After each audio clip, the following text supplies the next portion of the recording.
আসসালামু আলাইকুম। আজকে আপনাদের দেখাবো চুলায় হাঁসের মাংস রান্না করা। আমি সব প্রসেস করে নিয়েছি।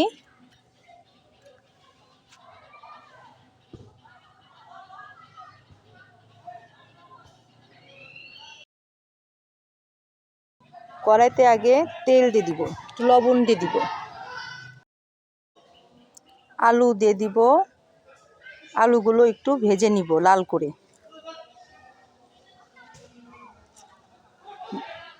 ভাজা হয়ে গেলে আলুগুলো উঠিয়ে নিব।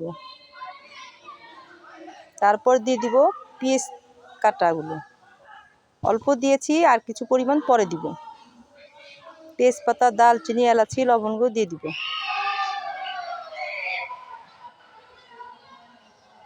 ভালো মতো লাল করে নিব। পরিমাণ একটু পানি দিয়ে দিব মশলা কষানোর জন্য।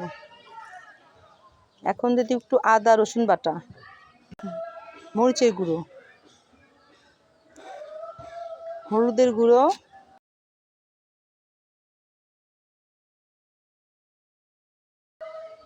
লবণ পরিমাণ মতন, ধনিয়া গুঁড়া দিয়ে ভালো মতন মশলাটাকে কষিয়ে নিব। মশলা কষানো হয়ে গেলে মাংসগুলো দিয়ে দিব। মাংস কষানো হয়ে গেলে পেঁয়াজ রেখে দিয়েছিলাম, ওইটা এখন দিয়ে দিব। ভালো মতন পেঁয়াজ দিয়ে কষিয়ে নিব। ভালো মতন কষিয়ে নিব। পানি উঠবে, ওই পানি দিয়ে ভালো মতন কষিয়ে নিব। কষানো হয়ে গেলে আপনার পানি দিয়ে দিব।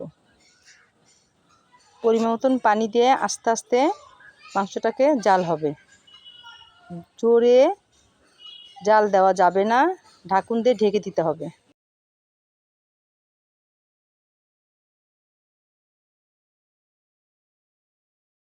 মাংসটা হওয়ার আগে আলু দিয়ে ভালো মতন আর একটু জাল দিয়ে নিব।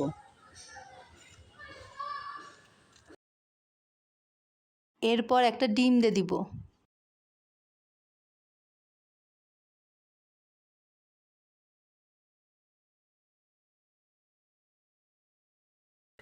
আর হলো জিরার গুঁড়ো। মাংসের মধ্যে ডিমটা দিয়ে দিলে খাবারটা অনেক মজা হয় আর ভালো লাগে। আমার বাচ্চারা খেতে খুব পছন্দ করে।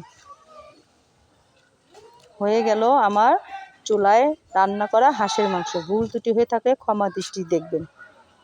আল্লাহ হাফেজ।